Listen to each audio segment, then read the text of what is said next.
Dr. Mark Zuckerberg.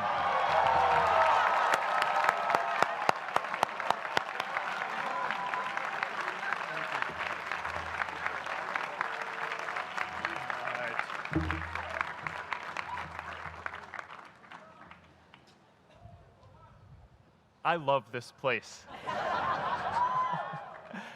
Thank you all for coming out in the rain, the pouring rain. We're going to make this worth it for you.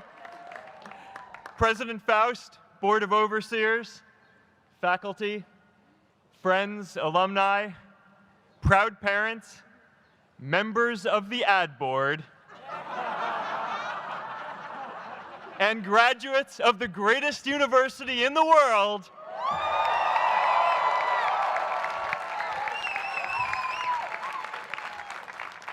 I am honored to be here with you today because, let's face it, you accomplished something I never could.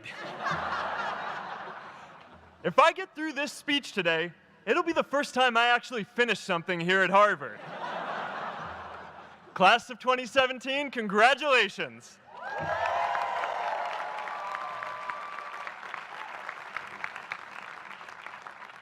Now, I'm an unlikely speaker today. Not just because I dropped out, but because we're technically in the same generation. We walked this yard less than a decade apart. We studied the same ideas and slept through the same Act 10 lectures. We may have taken different roads to get here, especially if you came all the way from the quad. But today, I want to share what I've learned about our generation and the world we're all building together. But first, these last couple of days have brought back a lot of good memories. How many of you remember exactly where you were and what you were doing when you got that email telling you got into Harvard?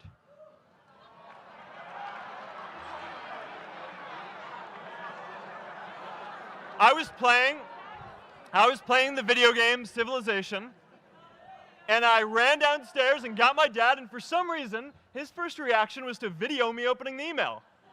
That could have been a really, really sad video.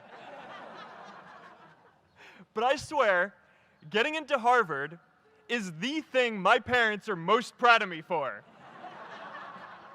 My mom is nodding. You all know what I'm talking about. Look, guys, it's tough to beat this. You'll see when you get out there. How many of you remember your first lecture here at Harvard? Mine was Computer Science 121 with the incredible Harry Lewis. Harry. I was running late for class, so I threw on a t-shirt, and I didn't realize until afterwards that I put it on inside out and backwards, and my tag was sticking out the front. I couldn't figure out why no one in class would talk to me. Except for this one guy, KX Jin. He just went with it. We started doing our problem sets together, and now he runs a big part of Facebook. And that, class of 2017, is why you should be nice to people.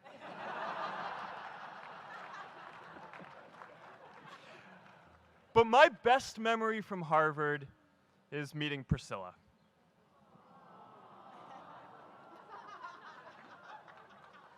I had just launched this prank website, FaceMash. And the ad board wanted to see me. Everyone thought I was going to get kicked out. My parents drove up here to help me pack my stuff. My friends threw me a going-away party. Who does that?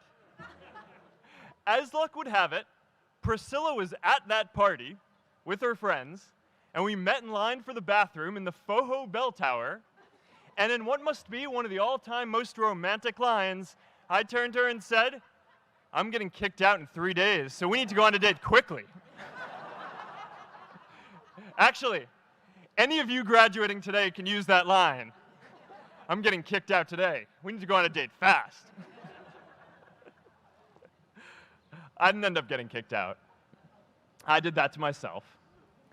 Priscilla and I started dating, and, you know, that movie made it seem like FaceMash was so important to starting Facebook. It wasn't. But without FaceMash, I never would have met Priscilla. And Priscilla's the most important person in my life. So you could still say it was the most important thing I built in my time here.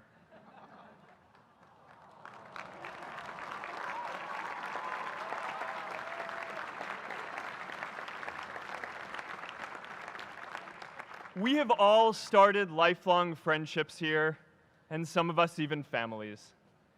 That's why I'm so grateful to this place. Thanks, Harvard.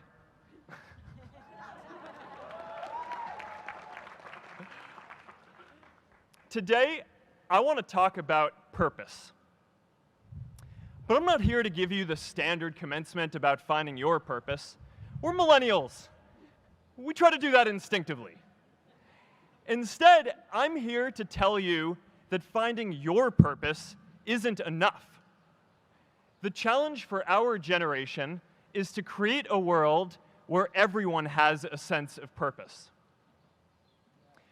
One of my favorite stories is when JFK went to go visit the NASA Space Center, and he saw a janitor holding a broom, and he asked him what he was doing, and the janitor replied, "Mr. President, I'm helping put a man on the moon." Purpose is that feeling that you are a part of something bigger than yourself, that you are needed, and that you have something better ahead to work for. Purpose is what creates true happiness. And you are graduating at a time when this is especially important. When our parents graduated, that sense of purpose reliably came from your job, your church, your community. But today, technology and automation are eliminating many jobs. Membership in a lot of communities has been declining, and a lot of people are feeling disconnected and depressed and are trying to fill a void in their lives. As I've traveled around, I've sat with children in juvenile detention and opioid addicts who've told me that maybe their lives would have turned out differently if they just had something to do, an after-school program or somewhere to go. I've met factory workers who know their old jobs aren't coming back and are just trying to find their path ahead.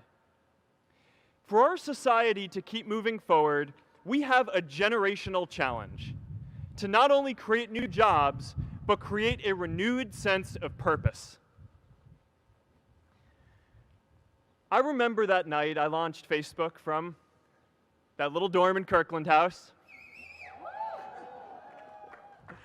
I went to Noakes with my friend KX, and I remember telling him clearly that I was excited to help connect the Harvard community, but one day someone would connect the whole world.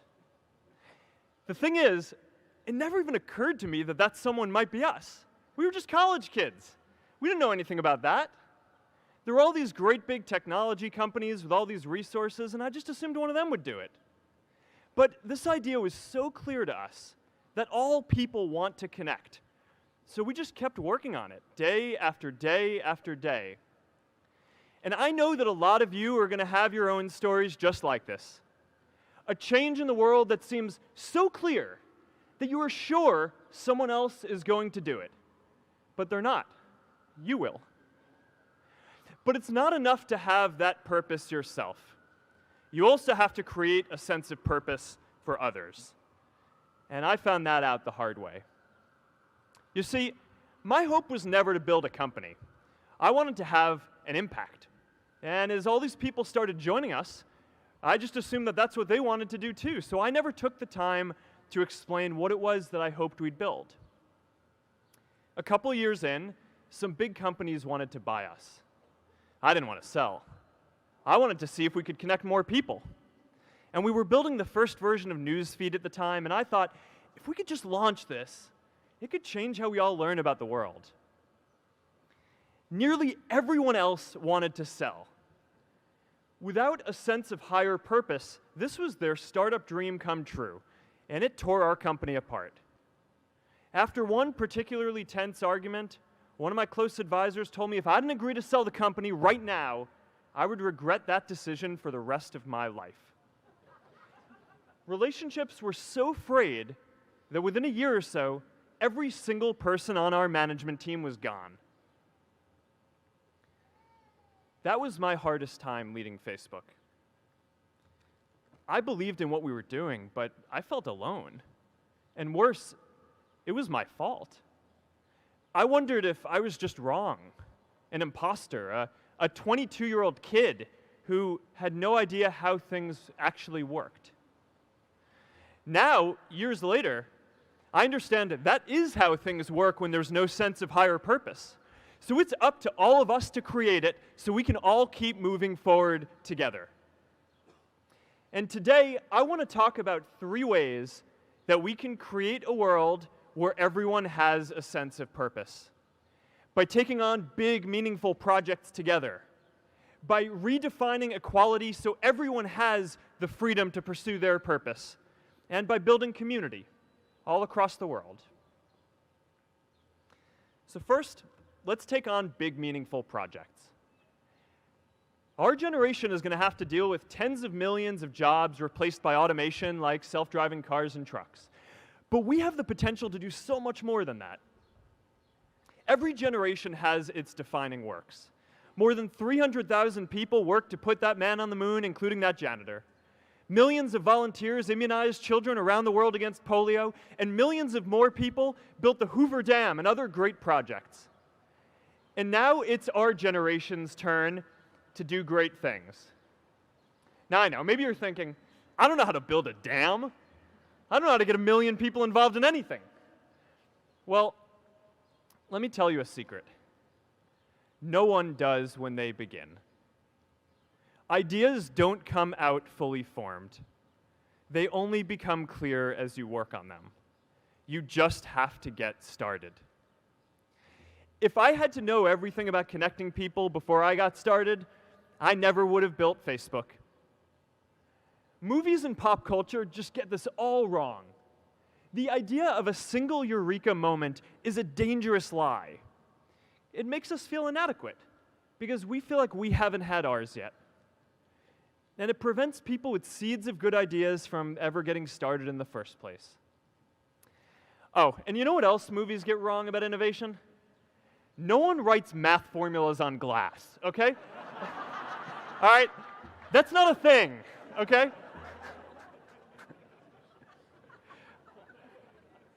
It's really good to be idealistic, but be prepared to be misunderstood. Anyone working on a big vision is going to get called crazy, even if you end up right. Anyone taking on a complex problem is going to get blamed for not fully understanding it, even though it's impossible to know everything up front. Anyone taking initiative will always get criticized for moving too fast because there's always someone who wants to slow you down. In our society, we often don't take on big things because we're so afraid of making mistakes that we ignore all the things wrong today if we do nothing. The reality is, anything we do today is going to have some issues in the future. But that can't stop us from getting started. So what are we waiting for?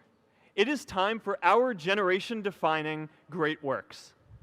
How about stopping climate change before we destroy the planet and getting millions of people involved, manufacturing and installing solar panels? How about curing all diseases and getting people involved by asking volunteers to share their health data, track their health data, and share their genomes? You know, today, our society spends more than 50 times as much treating people who are sick as we invest in finding cures so people don't get sick in the first place. It makes no sense. We can fix this. How about modernizing democracy so everyone can vote online? And how about personalizing education so everyone can learn? These achievements are all within our reach. Let's do them all in a way that gives everyone in our society a role. Let's do big things, not just to create progress, but to create purpose.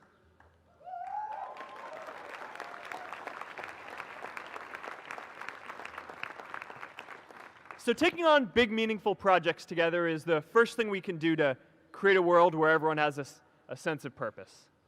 The second is redefining our idea of equality so everyone has the freedom to pursue their purpose.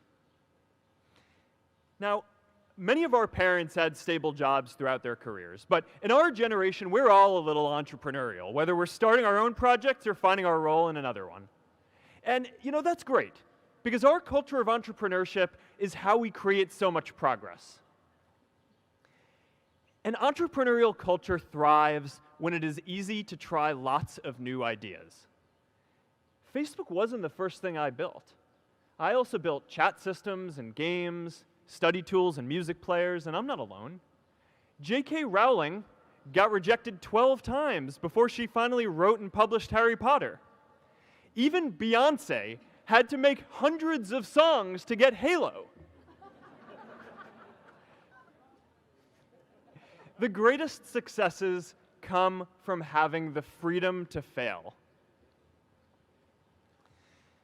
Now, today, we have a level of wealth inequality that hurts everyone.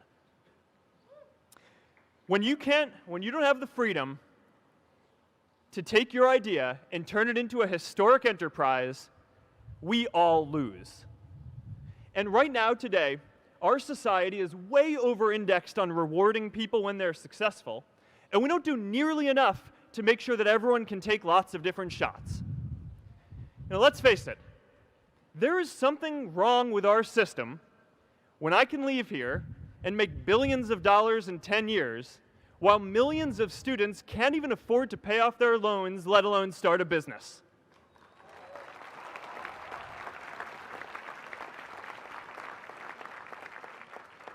Look, I know a lot of entrepreneurs, and I don't know a single person who gave up on starting a business because they were worried they might not make enough money. But I know too many people who haven't had the chance to pursue their dreams because they didn't have a cushion to fall back on if they failed.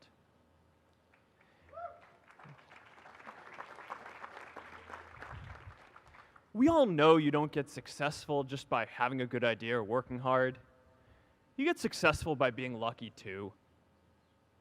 If I had to support my family growing up instead of having the time to learn how to code, if I didn't know that I was going to be fine if Facebook didn't work out, then I wouldn't be standing up here today. And if we're honest, we all know how much luck we've had to get to this point in our lives. Every generation expands its definition of equality. Previous generations fought for the vote and civil rights. They had the New Deal and Great Society. And now it's time for our generation to define a new social contract.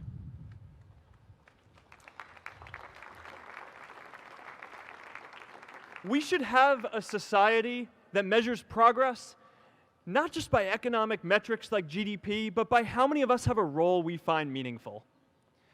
We should explore ideas like universal basic income to make sure that everyone has a cushion to try new ideas. We're all going to change jobs and roles many times, so we need affordable childcare to get to work and healthcare that's not tied to just one employer. And we're all going to make mistakes. So we need a society that's less focused on locking us up and stigmatizing us when we do. And as our technology keeps on evolving, we need a society that is more focused on providing continuous education through our lives.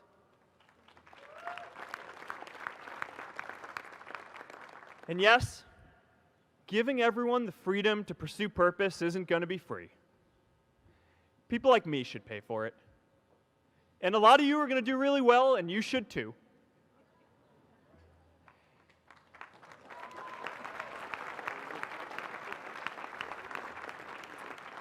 That is why Priscilla and I started the Chan Zuckerberg Initiative and committed our wealth to promoting equal opportunity.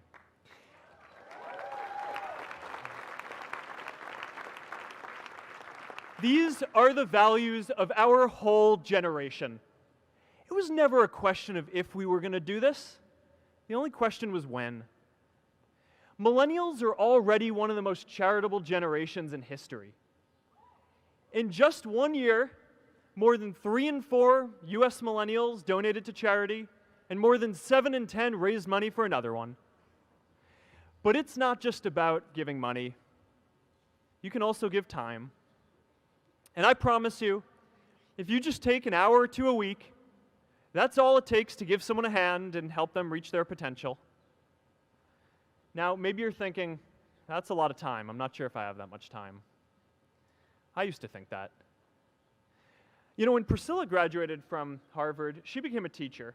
And before she'd do education work with me, she told me that I needed to get my own experience teaching a class. At first, I complained.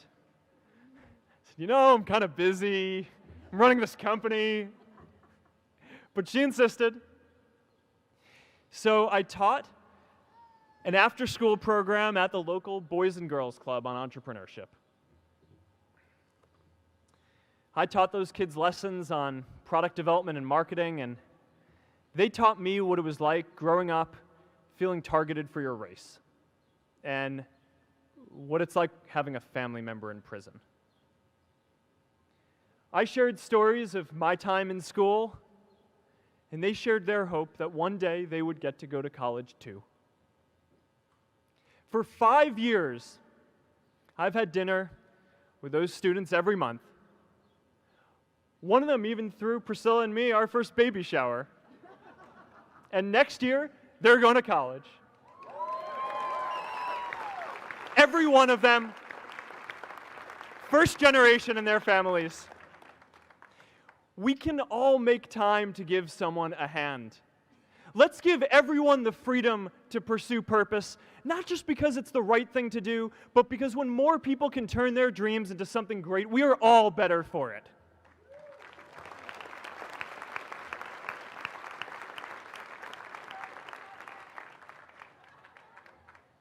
Purpose doesn't only come from work. The third way we can create a sense of purpose for everyone is by building community. And in our generation, when we say purpose for everyone, we mean everyone in the world. Now, quick show of hands. How many of you here are from another country? All right, now keep your hands up. How many of you are friends with one of these folks? Now we're talking. See, we have grown up connected. In a recent survey of millennials around the world, asking what most defines our identity, the most popular answer wasn't nationality, ethnicity, or religion. It was citizen of the world. That's a big deal. Every generation expands the circle of people we consider one of us. And in our generation, that now includes the whole world. We understand that the great arc of human history bends towards people coming together in ever greater numbers, from tribes to cities to nations, to achieve things that we could not on our own. We get that our greatest opportunities are now global. We can be the generation that ends poverty, that ends disease. And we get that our greatest challenges need global responses too. No country can fight climate change alone or prevent pandemics. Progress now requires coming together, not just as cities or nations, but also as a global community. But we live in an unstable time. There are people left behind by globalization across the whole world. And it's tough to care about people in other places when we don't first feel good about our lives here at home. There's pressure to turn inwards. This is the struggle of our time. The forces of freedom, openness, and global community against the forces of authoritarianism, isolationism, and nationalism. Forces for the flow of knowledge, trade, and immigration against those who would slow them down. This is not a battle of nations. It is a battle of ideas. There are people in every country for more global connection, and there are good people against it. And this isn't going to be decided at the UN either. It's going to happen at the local level when enough of us feel a sense of purpose and stability in our own lives that we can start to open up and care about everyone else too. And the best way to do that is to start building local communities right now.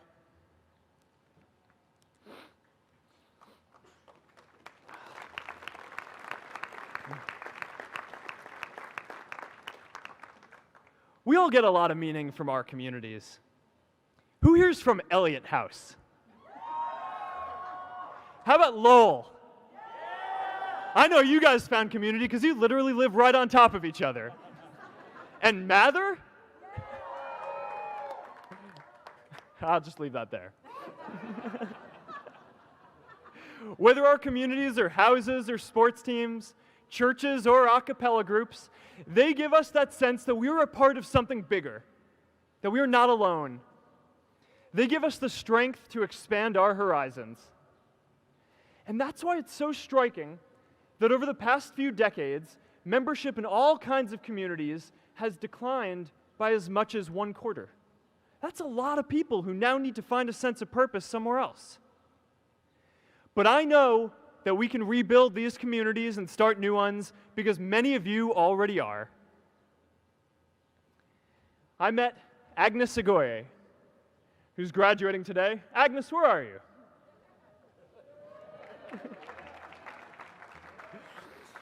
Agnes spent her childhood navigating conflict zones with human trafficking in Uganda, and now she's trained thousands of law enforcement officials to keep communities safe.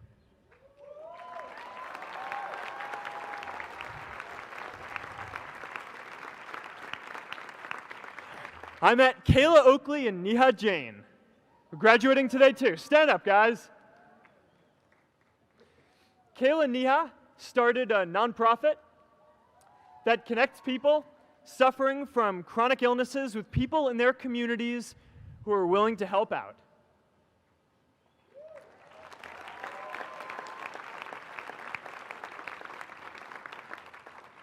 And I met David Razu Aznar, who's graduating from the Kennedy School today. David, stand up. David is a former city councilor who fought to make Mexico City the first Latin American city to pass marriage equality, even before San Francisco.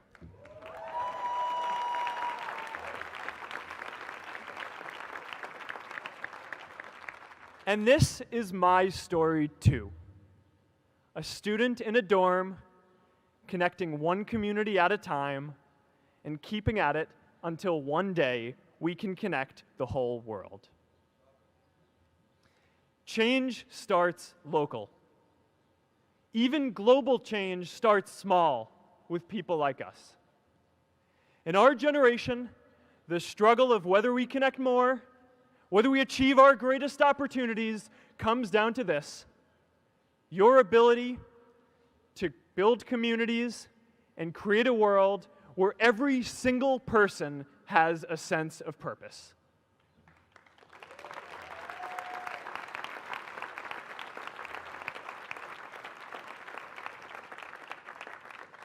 Class of 2017, you are graduating into a world that needs purpose, and it's up to you to create it.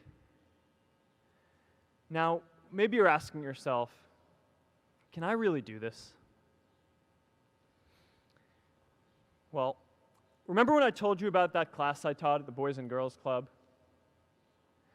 One day after class, I was talking to my students about going to college, and one of my top students raised his hand and said that he wasn't sure he could go to college because he's undocumented. He wasn't sure if they'd take him.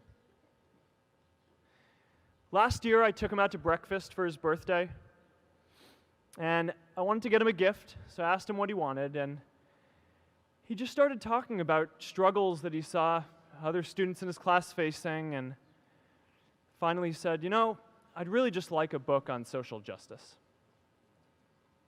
I was blown away. Here is a young guy who has every reason to be cynical. He wasn't sure if the country he calls home, the only one he's known, was going to deny him his dream of going to college. But he wasn't feeling sorry for himself. He wasn't even thinking of himself. He has a greater sense of purpose, and he's going to bring people along with him. It says something about our situation today that I can't even say his name because I don't want to put him at risk. But if a high school senior who doesn't know what the future holds for him can do his part to move the world forward, then we owe it to the world to do our part too.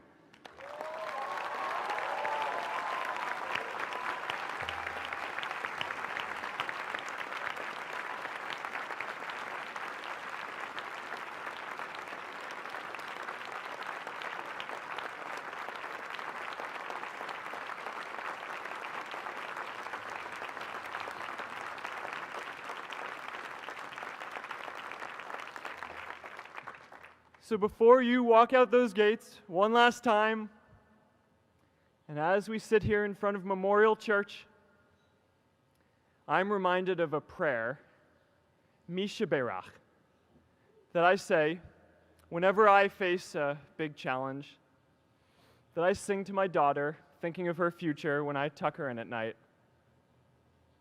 And it goes, "May the source of strength, who's blessed the ones before us, help us find the courage to make our lives a blessing." I hope you find the courage to make your life a blessing. Congratulations, class of 2017. Good luck out there.